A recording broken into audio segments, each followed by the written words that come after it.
Magandang gabi, mga ka-amazing! Ako ang inyong tagapagkwento mula sa Amazing AI TV Fusion and Tagalog Stories. At ngayong araw, ihahandog ko sa inyo ang isang kwento ng kababalaghan, misteryo at labis na takot. Ang kwentong ito ay magdadala sa inyo sa isang mundo ng dilim at liwanag, kung saan ang mga sinaunang lihim ay muling magbabalik at magpapakita ng isang nakakakilabot na digmaan. Ang pagbabalik ng balanseng liwanag at dilim sa isang liblib na bayan sa Pilipinas sa pagitan ng mga bundok at kagubatan. May isang lumang alamat na matagal nang kinalimutan ng mga tao. Isang lihim na organisasyon ang binuo upang labanan ang mga nilalang ng kadiliman, mga demonyo, kaluluwa at iba pang nilalang na nagtatago sa dilim. Ngunit wala silang kaalaman na ang tunay na kalaban ay malapit na. Isang malupit na nilalang mula sa kanilang sariling nakaraan. At sa gitna ng lahat ng ito, isang grupo ng kabataan na nagtataglay ng kakaibang kapangyarihan ang naglakbay upang matuklasan ang kanilang tadhana at sagipin ang kanilang bayan mula sa kasawian. Tara na, mga ka-amazing!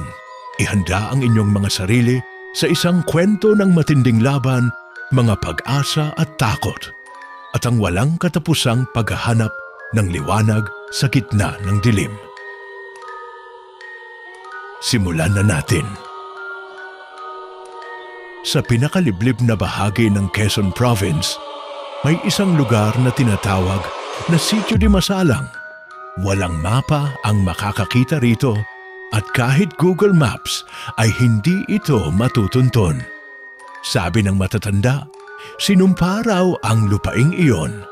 Isang paglalakbay sa loob ay parang pagtawid sa buhay at kamatayan. Sigurado ba kayong tuloy pa rin tayo? Tanong ni Rika habang nanginginig ang kamay sa pagkakapit sa backpack niya. Sayang naman yung challenge natin kung uurong tayo ngayon, sagot ni Miguel, ang pinakamatapang sa grupo. Kasama nila si Ella, ang palaban pero madaling kabahan, Kiko, ang mahilig sa mga kalokohan, at si Jasper, ang tahimik pero laging may dalang kamera para sa vlog nila. Sumapit ang 2:00 ng gabi.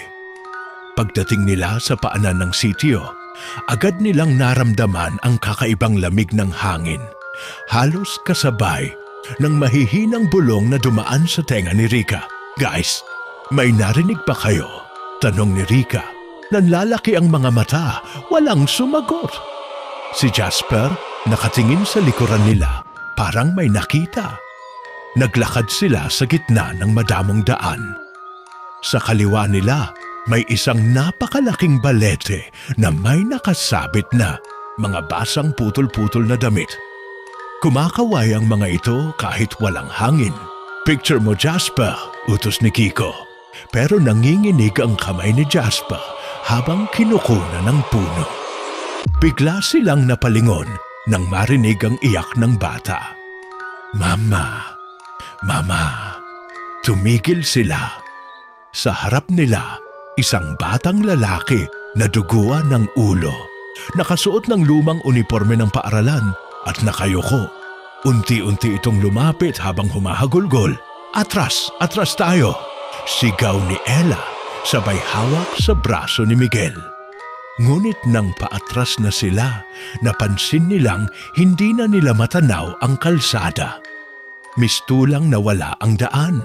Sa paligid nila, puro ulap na makapal at mga anino na gumagalaw.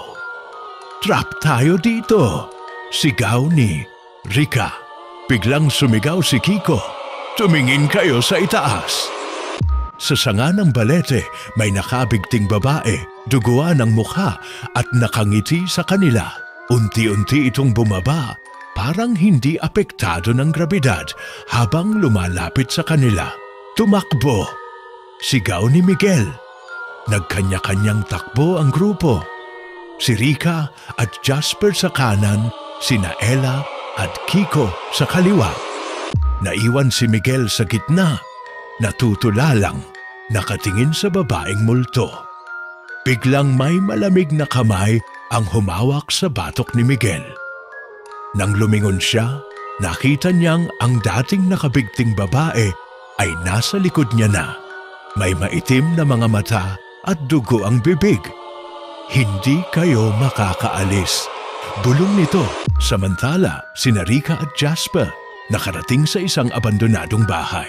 Kahit dilim na dilim, ramdam nila na may mga matang nakatingin sa kanila mula sa mga bintana. Bawat hakbang nila ay may kasunod na yabag. Ella! Kiko! Sigaw ni Jasper. Pero ang lumabas sa dilim ay hindi nila mga kaibigan, kundi mga kalansay na naglalakad. Rica, dito tayo! Hinila niya si Rica papasok sa bahay. Sa loob, amoy bulok na laman.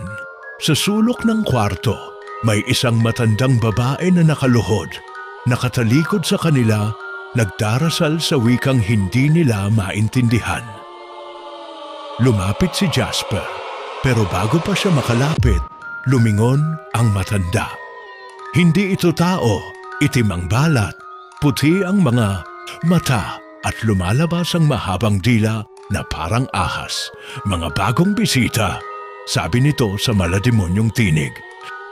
Tumakbo si Rica at Jasper paakyat sa lumang hagdanan habang humahabol ang matandang nilalang. Sa bawat yapak nila, nag-iingay ang mga sirang kahoy, parang bibigay anumang oras. Sa itaas ng bahay, may isang kwarto na ang pinto ay bahagyang nakabukas. Pasok tayo! Sigaw ni Rica. Pagpasok nila, kusa itong nagsara at biglang naglaho ang tunog ng matanda. Humihingal silang naupo sa sahig, nanginginig. Nasaan na sina Ella at Kiko? Bulong ni Rica. Di ko alam, sagot ni Jasper habang pinapahid ang pawis sa noo. Biglang kumalat ang malamig na hangin sa loob ng kwarto. Sa sulok may lumang salamin. Kitang-kita nila ang kanilang refleksyon, pero may nakatayong isang babae sa likod nila na may mahahabang kuko at dugo ang damit. Rica, bulong ni Jasper, huwag kang lilingon. Pero bago pa niya matapos ang sasabihin, naramdaman ni Rica ang malamig na hininga sa batok niya. Lumingon siya at nakita ang isang babae na gutay-gutay ang mukha, walang mga mata at may mahabang buhok na parang buhay na gumagapang papalapit sa kanila.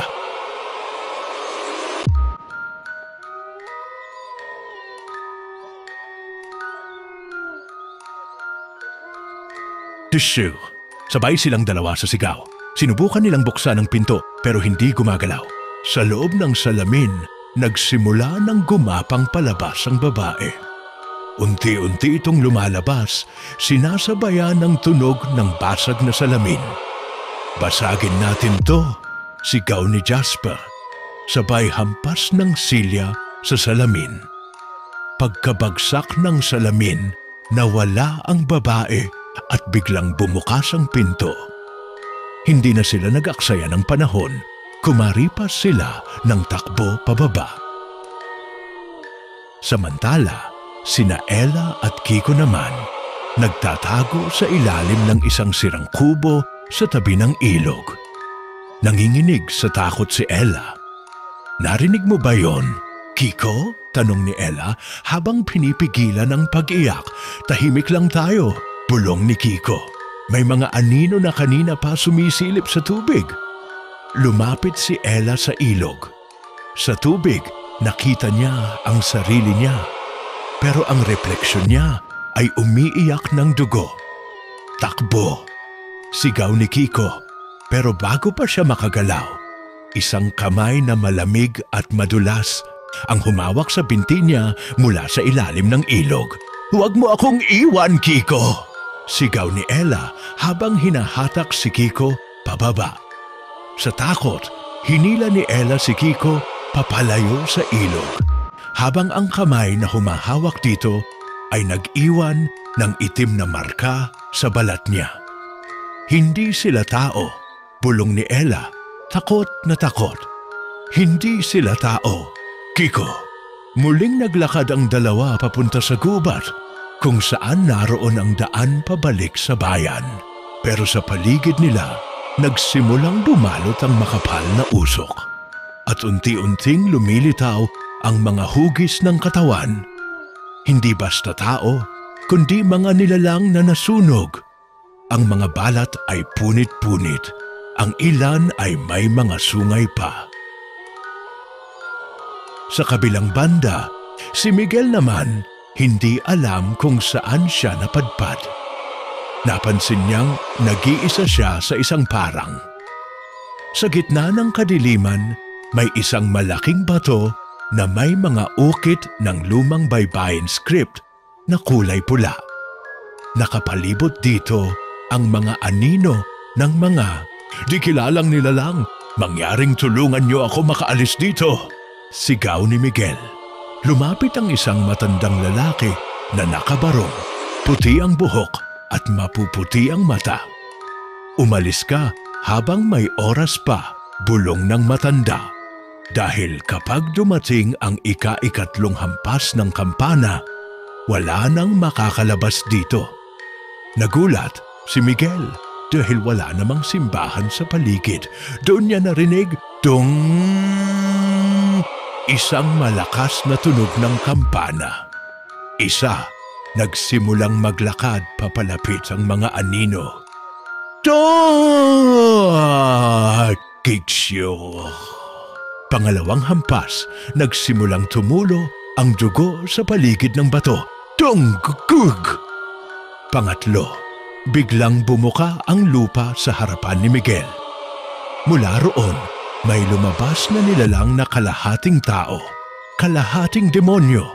May mga pakpak ng paniki at pulang apoy sa mga mata.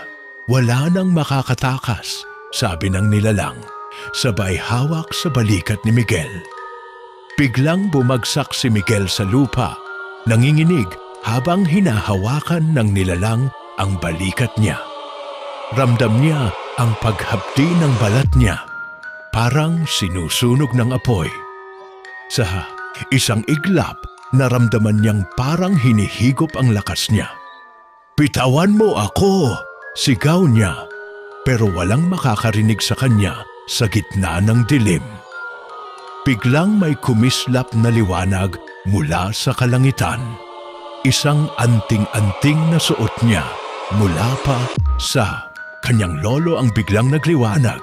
Napaatras ang demonyo habang humihiyaw ng malakas at bumuka ang lupa. Nilulon ang nilalang pabalik sa kailaliman. "Takbo! Miguel, takbo!" sigaw ng matandang lalaki. Hindi na siya nagdalawang isip. Tumakbo siya sa kagubatan kahit sugatan, madilim at malamig habang naririnig ang pag-iyak ng mga kaluluwang di matahimik sa hangin. Samantala, sina Rika at Jasper naman ay nakarating sa likod ng malaking bahay. Doon nila nakita ang isang lumang balon na may mga itim na kadena na nakapalibot. "Ano to? Bakit may balon sa gitna ng kagubatan?" tanong ni Jasper. Sumilip si Rika at nakita niya ang isang pares ng mga pulang mata na nakatingin sa kanya mula sa kailaliman ng balon. "Layuan mo yan, Rika," babala ni Jasper. Pero huli na. Isang mahabang itim na kamay ang lumabas mula sa balon at muntik nang mahila si Rika papasok. Mabuti na lang at nahatak siya ni Jasper pabalik. Biglang lumindol ang paligid. Nagsimulang umangat ang lupa sa paligid ng balon. At mula roon, isang nilalang na kulay itim. Mahaba ang mga kuko at may 4 na mata ang lumitaw. "Umalis na tayo dito," sigaw ni Rika. nagmadali silang tumakbo. Pero ang lupa sa paligid nila ay parang buhay na humaharang sa daan. Ang mga punong kahoy ay nagkakabuhol-buhol para hindi sila makalayo. "Jasper, dito!" sigaw ni Rika, sabay hila sa kanya papunta sa isang maliit na kuweba. Pagkapasok nila, sumara agad ang bungad ng kuweba at naiwan silang humihingal at takot na takot. "Anong klaseng lugar to, Rika?" bulong ni Jasper. "Sitio di Masalang." "Hindi lang basta pinabayaan, Jasper. Nilamon na ito ng kasamaan." Sagot ni Rika habang hawak-hawak ang kwintas niya na biglang kumikislap. Sa kabilang banda, sina Ella at Kiko naman ay nagtatago pa rin sa gubat. Sa bawat hakbang nila, parang may sumusunod. Pabibigat ang mga yapak, parang mga hayop na naglalakad ng patago. "Naririnig mo ba yon?" bulong ni Ella. Hindi pa nakakasagot si Kiko nang biglang may humablot sa kanya mula sa madilim na bahagi ng gubat. Hinila siya ng isang nilalang na may baluktot na katawan, mapuputi ang mata at walang mukha. "Kiko!" sigaw ni Ella habang hinahabol ang nilalang. Habang tumatakbo si Ella, may mga kamay mula sa lupa ang sumusubok humawak sa mga paa niya. Pinipigilan siyang makalapit. Sa kalagitnaan ng paghabol niya, biglang may isang batang babae na nakaputi at duguan ang lumitaw sa kanyang harapan. "Tulungan mo sila bago sila kainin ng gabi," bulong ng bata, sabay ngiti na bumuka ang bibig hanggang sa tenga. Kita ang mga matutulis ng ngipin. Habang lahat sila ay nagsusumikap makaligtas, hindi nila alam na sa gitna ng sitio di Masalang, may isang matandang albularyo na kanina pa nakamasid sa kanila. Ang mga kaluluwa ng sitio nagising na, bulong niya habang nilalatag ang mga lumang agimat sa sahig ng kanyang bahay. Kinuha niya ang isang maliit na bote ng itim na langis at tinapunan ang apoy sa kanyang altar, na biglang nagliyab ng bughaw. "Kung hindi natin sila matutulungan," bulong niya, "walang makakalabas ng buhay sa lugar na to. Mga espiritu ng dilim, ingatan niyo sila," bulong ng matandang albularyo habang itinatarak ang isang punyal sa gitna ng bilog na may mga sinaunang ukit. Sa loob ng kuweba, nanginginig si Rika habang pinagmamasdan si Jasper na nakapikit at tila nananaginip ng masama. "Jasper! Jasper! Gising!" pabulong niyang sabi, nanginginig ang boses. Biglang dumilat si Jasper pero hindi na siya si Jasper. Ang mga mata niya ay naging kulay pula at may ngiti siyang ubod ng sama. "Bakit mo ako ginising, Rika?" bulong ni Jasper na para bang dalawang boses ang lumalabas sa bibig niya. Napaatras si Rika, natapilok at napaupo sa malamig na sahig. Sa gilid ng kuweba, biglang may mga kamay na sumulpot sa pader. Parang gustong hilahin siya papalapit. "Jasper! Hindi ka si Jasper!" sigaw niya. Ngunit bago siya maabot ng mga kamay, biglang pumasok si Miguel. Duguan pero buhay, hawak ang nagliliwanag niyang anting-anting. "Layuan mo siya!" sigaw ni Miguel, sabay bato ng anting-anting kay Jasper. Sumabog ang liwanag sa buong kuweba. Napasigaw si Jasper at ang nilalang sa loob niya ay napalayas. Napaupo si Jasper sa sahig, pagod na pagod, habang si Rika naman ay napaiyak sa takot. "Pasensya na, hindi ko alam kung anong nangyari," mahina niyang sabi. Samantala, si Ella naman ay tuluyan ng napalibutan ng mga kaluluwang walang mukha. Lumulutang sila nakasuot ng mga lumang damit at umiiyak ng dugo. "Nasaan si Kiko? Nasaan siya?" sigaw ni Ella. Kung gusto mong mabawi ang kaibigan mo, kailangan mong kunin ang puso ng punong demonyo, sabay-sabay na bulong ng mga kaluluwa. Itinuro nila ang isang malaking puno sa gitna ng kagubatan. Tuyo, itim, at parang umiiyak ang mga sanga. Ella, bagamat nanginginig, ay nagsimulang lumakad papunta sa puno. Sa bawat hakbang niya, dumidilim ang paligid at bawat dahon na bumabagsak ay nagiging insekto na gumagapang sa lupa. Sa kabilang bahagi ng sitio, ang matandang albularyo ay inihahanda na ang isang ritual. Kung hindi natin mapigilan ang pagbabalik ng hari ng kadiliman, lulunurin niya sa dugo ang buong bayan, sabi niya sa isang grupo ng matatanda na lumapit. Di sa kanya, sila ang mga huling tagapagtanggol ng sitio de Masalang. May isa sa kanila, si Lolo Andres, ang humawak sa isang lumang espada na may nakaukit na mga sinaunang letra. Ang espada ng mga ninuno, kailangan nilang dalhin ito bago sumapit ang hating gabi. Wika niya. Balik sa kuweba, nagsimula ng umuga ang paligid. May paparating na naman, sigaw ni Miguel habang inaakay sina Rica at Jasper palabas. Paglabas nila, sinalubong sila ng isang hukbo ng mga nilalang na kulay itim ang balat. May matutulis na sungay at naglalaway na parang mga gutom na hayop. Hindi tayo makakalaban sa kanila. Kailangan nating makuha ang espada ng mga ninuno, sabi ni Miguel. Nasaan yon? Tanong ni Rica habang tumatakbo. Sa bahay ng matandang albularyo, sa sentro ng sitio, sagot ni Miguel. Habang tumatakbo sila, bawat madilim na sulok ay may mga matang nakamasid. At bawat puno ay tila may bulong ng mga nawawalang kaluluwa. Samantala, si Ella ay nakarating na sa punong itim. Doon niya nakita si Kiko, nakapako sa puno. May mga kadena sa leeg at ang katawan niya ay unti-unti nang nagiging itim. Kiko! Sigaw ni Ella.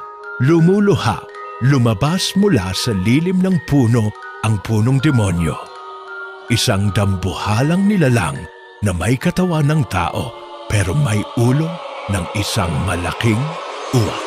At sa bawat hakbang niya ay naglalagablab ang lupa. Kung gusto mong iligtas ang kaibigan mo, isakripisyo mo ang sarili mo, bulong ng nilalang. Napaiyak si Ella, nanginginig sa takot at pagkalito. Anong gagawin ko? Bulong niya sa sarili habang nararamdaman niya ang lamig ng kamatayan sa kanyang likuran. Ella, luhaan pero matatag ang loob, humakbang papalapit sa punong demonyo. Kung ito ang kailangan para mailigtas si Kiko, gawin ko! Sigaw niya. Napangisi ang punong demonyo, inabot ang isang lumang kutsilyong itim na itim at itinuro ang sariling dibdib ni Ella.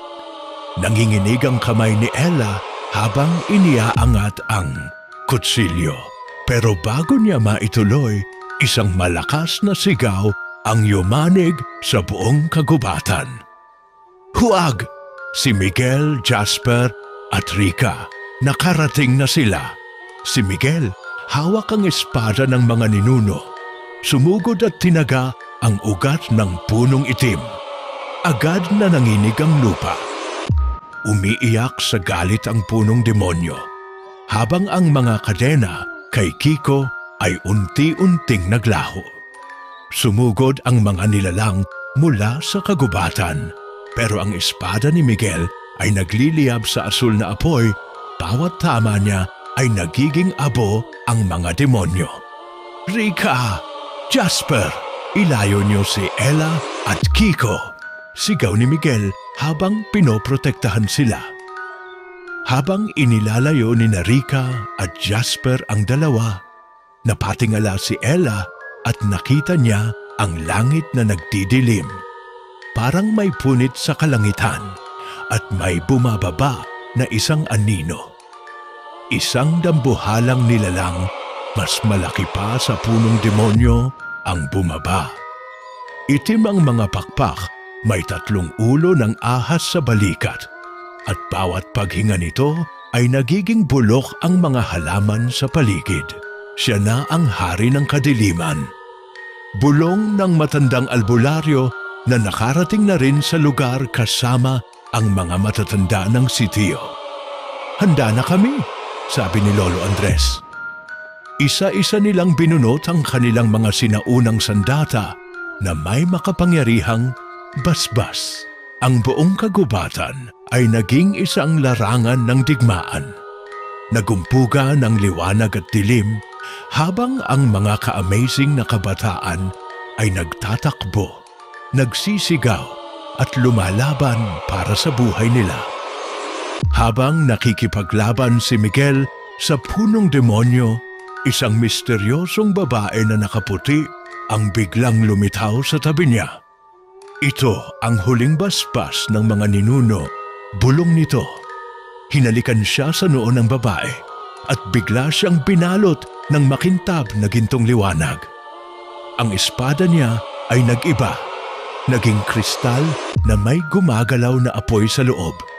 "Lumaban ka, anak ng dimasalang," sigaw ng babae bago siya maglaho. Samantala, si Ella naman, habang tinutulungan si Kiko makatayo, ay may napansin siyang kakaiba. Sa dibdib ni Kiko ay may nakabaon na maliit na piraso ng itim na kahoy, pulang-pula at kumikislap. "Kailangan natin itong alisin," sigaw ni Ella. Hinugot niya ang piraso ng kahoy at biglang sumigaw si Kiko. Nanginginig ang buong katawan niya. Sa paligid nila, ang mga nilalang ng dilim ay biglang napatingin sa kanila at lumalapit na parang gutom na gutom. Habang lumalala ang laban, biglang lumindol ng malakas. Sa gitna ng kagubatan, bumuka ang lupa at isang sinaunang templo ang unti-unting lumitaw mula sa ilalim. Ang templo ng lihim, bulong ng matandang albularyo. Ito ang huling pag-asa natin para iselyo ang hari ng kadiliman. Sigaw niya. Kailangan nilang makarating sa loob ng templo, pero libo-libong nilalang ng dilim ang nakaharang sa daraanan nila.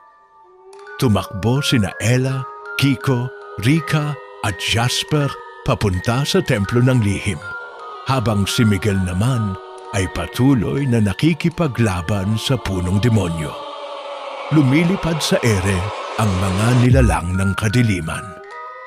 May mga nilalang na walang ulo, mga anino na parang usok at mga dambuhalang uwak na may apoy ang mga mata. "Bilisan natin!" sigaw ni Jasper habang sinusugatan ng kanyang kutsilyong pilak ang mga aninong sumusulpot.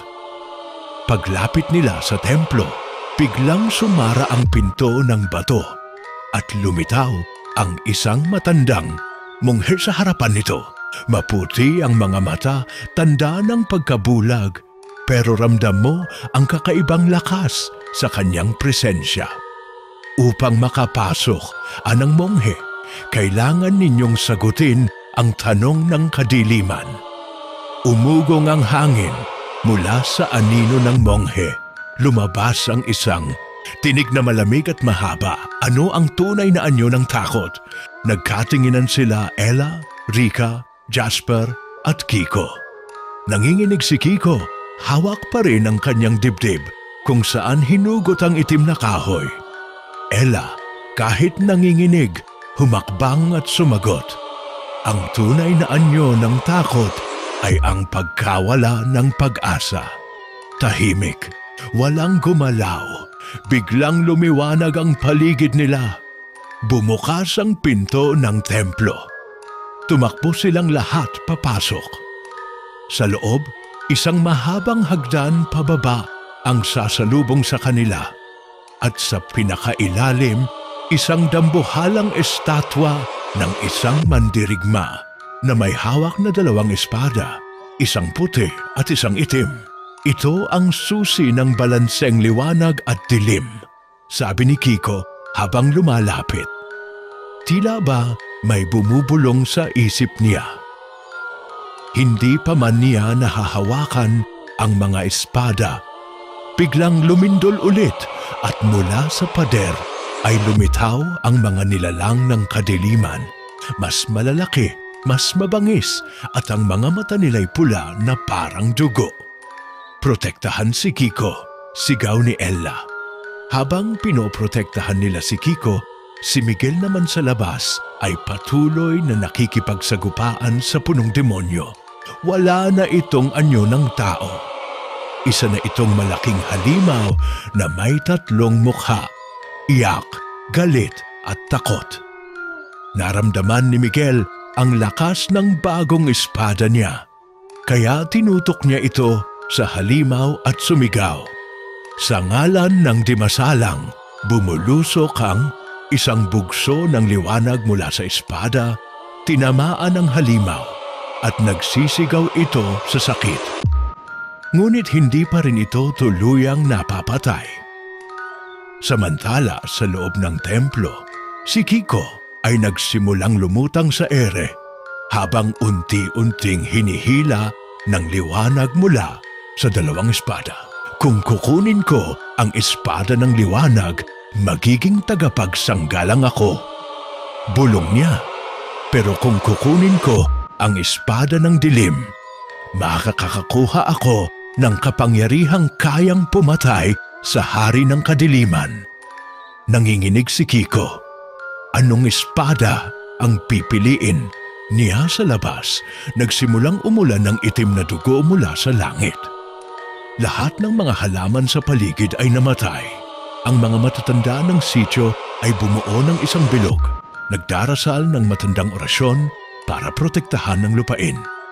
Isa lang ang tamang pagpili, Kiko! Sigaw ni Ella.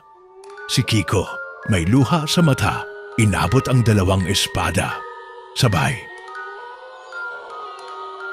Biglang lumakas ang pag-uga ng buong templo. Halos mabuwal sina Ella, Rika at Jasper. Sa sandaling iyon na hinawakan ni Kiko ang dalawang espada. Kumidlat sa buong paligid. Pumuti ang kanyang mga mata at parang may dalawang kaluluwang nagsanib sa kanyang katawan. Ang isang boses ay banayad at maliwanag. Ang isa'y madilim at malalim. Siya ang napili, bulong ng monghe bago ito naglaho sa hangin. Sa labas ng templo, nakita ni Miguel na nagbabago ang anyo ng halimaw. Lumalakas ito, lumalaki ang mga kamay, at naglalabas ng apoy at yelo mula sa bibig. Kung hindi natin siya mapipigilan ngayon, sabi ng isang matandang babae sa mga nagdadasal, lulunurin ng dilim ang buong mundo. Bumukas ang pinto ng templo.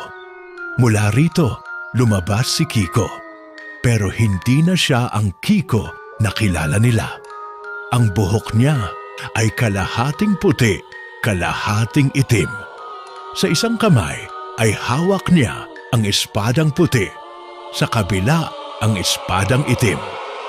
Tumigil ang lahat ng nilalang ng kadiliman. Tila ba kinikilala nila ang bagong nilalang na ito? Kalahating tagapagsanggalang, kalahating tagawasak. Kiko! Nanginginig ang boses ni Ella habang papalapit sa kanya. Ngunit nang lumapit si Ella, may mahiwagang pader ng enerhiya na humarang sa kanya. Si Kiko na ang bagong tagapagdala ng balanseng kapangyarihan. Bulong ni Jasper. Ngayon, sabi ni Kiko sa dalawang magkaibang boses, ako ang huhusga sa inyo. Itinaas niya ang dalawang espada at ang lupa ay nagbitak. Lumabas mula sa mga bitak ang mga sinaunang mandirigma ng liwanag at dilim, mga kaluluwa na matagal nang natulog. Lumaban ang mga nilalang ng dilim, pero bawat hampas ni Kiko ay naglalaho sila parang abo. Si Miguel, habang nakikipaglaban pa rin sa punong demonyo, ay nakaramdam ng pag-asa. Sumigaw siya, "Kiko, tayo ang magsasama para tapusin ito." Lumipad si Kiko, lumutang sa ere kasama ang dalawang espada na nag-aapoy ng liwanag at dilim. Sa isang iglap, kumawala siya ng isang bugso ng enerhiya papunta kay Miguel. Naglakbay ito sa hangin at naging isang bagong sandata, isang sibat na may dalawang talim. Hinatak ni Miguel ang sibat mula sa hangin. Sa pakiramdam niya, lumakas siya ng 10 beses. Hindi na siya natatakot. Nang tumalon si Miguel patungo sa punong demonyo, sumigaw si Kiko mula sa ere, "Miguel, itarak mo ang sibat sa puso niya habang pinubuksan ko ang kanyang kaluluwa." Lumutang si Kiko sa ibabaw ng halimaw. Binuksan ang dalawang espada na parang nagsusulsi ng hangin mismo. Ang halimaw ay nagsisigaw habang unti-unting bumubuka ang kanyang katawan. Lumalabas ang isang itim na kaluluwang puno ng galit. Mabilis na umatake si Miguel. Tinutok ang sibat sa puso ng halimaw. Ngunit bago niya matamaan, isang anino ang sumulpot. Mula sa dilim, isang matandang lalaki na may itim na balabal at pulang mata. Sandali lang, anang matanda. Kung papatayin mo siya, hindi lang siya ang mawawala, kundi pati ang isang mahal ninyo sa buhay. Napatigil si Miguel. "Anong ibig mong sabihin?" Ngumiti ang matanda, isang ngiting nakakakilabot. "Ang punong demonyo ay hindi mo kaaway. Siya ang ama ng isa sa inyo." Nanginig si Ella, Rica, Jasper at Kiko sa narinig. "Ano?" Bulong ni Ella, ang kamay ay kumakabog sa kaba. Sino sa kanila ang anak ng halimaw? Sino ang nawawalang ama? At papatayin ba nila ito kahit sino pa man siya? Ang mga mata ni Ella, Rica, Jasper at Kiko ay nagliliwanag sa takot at kalituhan sa mga salitang binitiwan ng matandang lalaki. Puno ng tanong ang kanilang mga isipan. Ngunit ang isa sa kanila ay nakaramdam ng isang hindi matukoy na koneksyon sa nilalang na nakatayo sa harapan nila. Ang punong demonyo, ang ama ng isa sa inyo. Tanong ni Kiko, ang tinig ay naglalaman ng lungkot at pagka-shocked. Ang matandang lalaki ay ngumiti ng malungkot at sa isang iglap nawala ang kanyang maskara ng takot. Oo, ang punong demonyo ay hindi lamang isang nilalang ng kadiliman. Siya ay isang nilalang ng nasirang pamilya at isa sa inyo ay kanyang anak. Napakunot ang mga noo ni Ella, Rica, Jasper at Kiko. Mabilis nilang tinanong ang matanda, "Kung siya ay ama ng isa sa amin, paano namin matutulungan siya?" Tanong ni Jasper, puno ng pag-aalala. Ang matandang lalaki ay naglakad palapit at nagsabi, "Upang magtulungan, kailangan munang magpatawad. Ang galit ng punong demonyo ay galing sa matagal na pagkatalo at kalungkutan. Kailangan ninyong patawarin siya at pagtulong ninyo sa kanya, maibabalik ang balanse." Si Miguel, na nakatayo sa likuran, ay naglakad patungo sa matandang lalaki, dala ang sibat na puno ng liwanag. "Kiko, aniya, ang pagpili ay nasa iyo. Ang espadang puti ay magbibigay ng kaligtasan at liwanag, ngunit ang itim ay ang kakayahang baguhin ang mundo." Nagtipon silang lahat sa gitna ng arena ng digmaan. Si Kiko, hawak ang parehong espada, ay tumingin sa punong demonyo na nagsasapantahan ng galit at sakit. Ngunit sa kabila ng lahat ng iyon, isang mahina at malungkot na tinig ang umabot sa kanila. Siya ang aking ama, bulong ni Kiko, at ako ang tanging may kakayahang itigil siya. Tinutok ni Kiko ang dalawang espada sa itim na kaluluwang umaabot mula sa katawan ng punong demonyo. Pagdaka, nagsimula itong magliwanag ng matindi. Ang dilim at liwanag ay nagsanib sa isang malupit na kababalaghan. Sa isang malakas na pagsabog, ang buong lugar ay napuno ng enerhiya na nagsanib sa kanilang mga katawan. At doon, ang punong demonyo, ang malupit at magulong nilalang ng kadiliman, ay biglang naglaho. Naging abo at hangin ang lahat ng galit na kanyang itinaguyod. Si Kiko, hawak ang espada ng liwanag at dilim, ay nagbalik sa anyo ng isang tao, ngunit puno ng bagong pag-asa.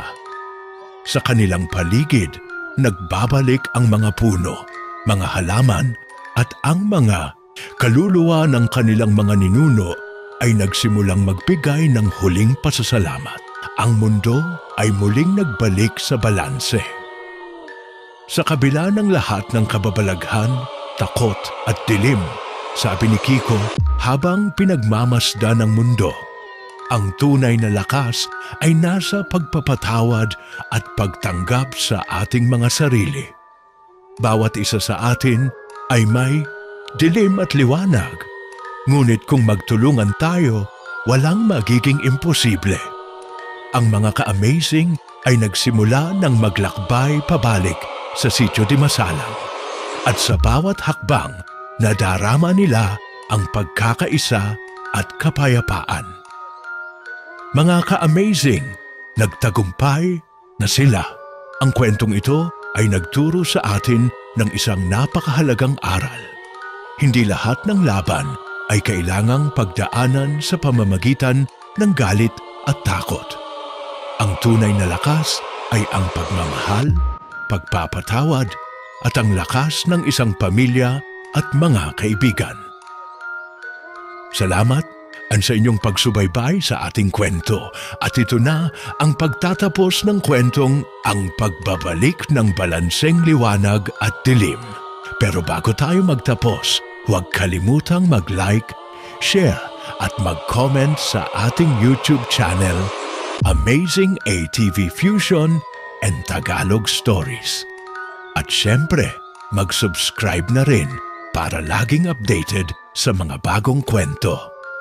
At huwag kalimutan mag-follow sa Amazing ATV Fusion sa TikTok para sa mga sneak peek at exciting updates. Maraming salamat, mga ka-amazing! Hanggang sa susunod na kwento, paalam!